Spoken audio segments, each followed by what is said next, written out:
ఈ రోజు మన భారతదేశం ఇంకా అభివృద్ధి చెందుతున్న దేశంగానే ఉందంటే మిత్రులారా, ప్రధాన కారణం ఏంటంటే మన దేశంలో ఉన్నటువంటి కరప్షన్. ఈ రోజు మన సమాజము మేడి పండే కానీ మామిడి కాదు. ఈ రోజు మన భారతదేశం ఇంకా అభివృద్ధి చెందుతున్న దేశంగానే ఉందంటే మిత్రులారా, ప్రధాన కారణం ఏంటంటే మన దేశంలో ఉన్నటువంటి కరప్షన్. ఫోర్బ్స్ కథనం ప్రకారంగా ఆసియా ఖండములోనే 5 అవినీతి దేశాలలో మన భారతదేశం మొదటి స్థానంలో ఉంది. 69% మన భారతదేశంలో అవినీతి ఉంది. ప్రతి 6లోని 5 ప్రభుత్వ కార్యాలయాలలో సగానికంటే ఎక్కువగా ప్రభుత్వ అధికారులు అవినీతికి పాల్పడుతున్నారు అని చెప్పడం జరిగింది. ఇంతగా అవినీతి ఉండడానికి కారణం ఏంటంటే మనుషుల్లో నీతి లేకపోవడం, దైవ భీతి లేకపోవడం.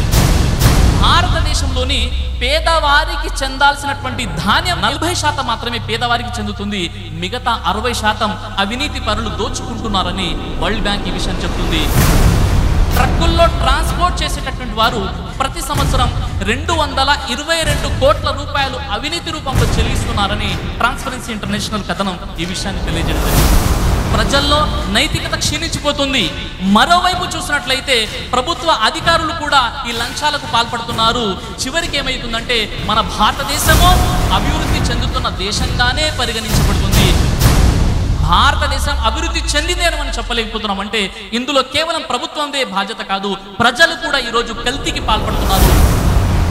రెండో ప్రపంచ యుద్ధంలో పూర్తిగా శిథిలావస్థకు చేరినటువంటి దేశం జపాన్. అగ్రరాజ్యమైనటువంటి అమెరికా న్యూక్లియర్ బాంబులు కురిపించి చిన్న దేశమైనటువంటి జపాన్ని సర్వనాశనం చేసింది. 4 లక్షల కంటే ఎక్కువ జపానీస్ చనిపోయారు. 69% భవనాలు నేలమట్టమైపోయాయి.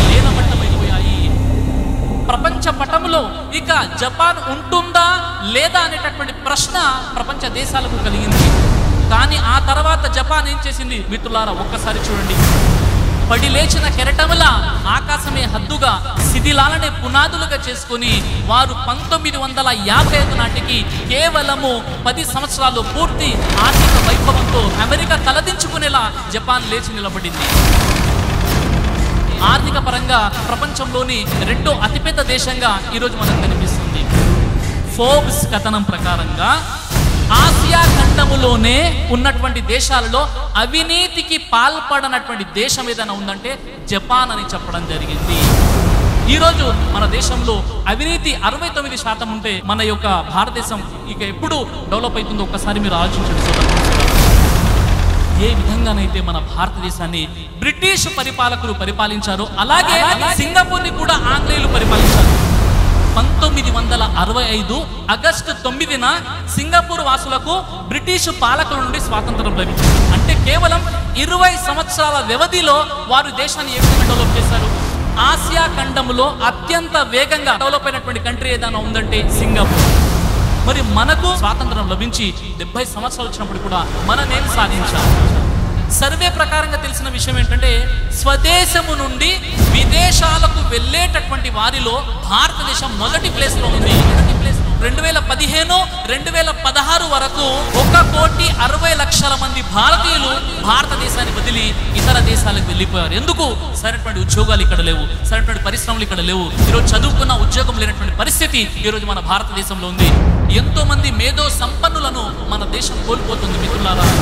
గూగుల్ యొక్క CEO సుందర్ పిచాయ్ మన భారతీయుడే. మైక్రోసాఫ్ట్ CEO సత్య నాదెల్ల మన భారతీయుడే. గ్లోబల్ ఫౌండరీ CEO సంజయ్ ఝా మన భారతీయుడే. సాఫ్ట్ బ్యాంక్ CEO నికేష్ మన భారతీయుడే. ఈ విధంగా ఎంతో మంది మేధావులు సరైనటువంటి అవకాశాలు లేని కారణంగా వారు భారతదేశాన్ని వదిలేసి ఇతర దేశాలకు వెళ్ళిపోయారు మిత్రులారా.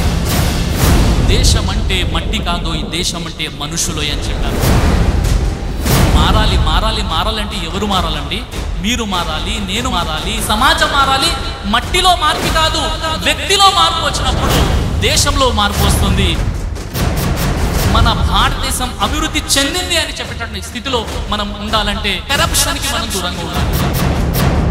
దేవుడు నన్ను చూస్తున్నాడు అనేటటువంటి భయం మనలో ఏర్పడాలి. ఒక వ్యక్తి సీసీ కెమెరాకు భయపడుతున్నాడు, కానీ మిమ్మల్ని నన్ను పుట్టించినటువంటి దేవుడు అనుక్షణం చూస్తున్నాడు అనే భయం వచ్చేస్తే ఈ అవినీతి మనలో దూరం అవుతుంది.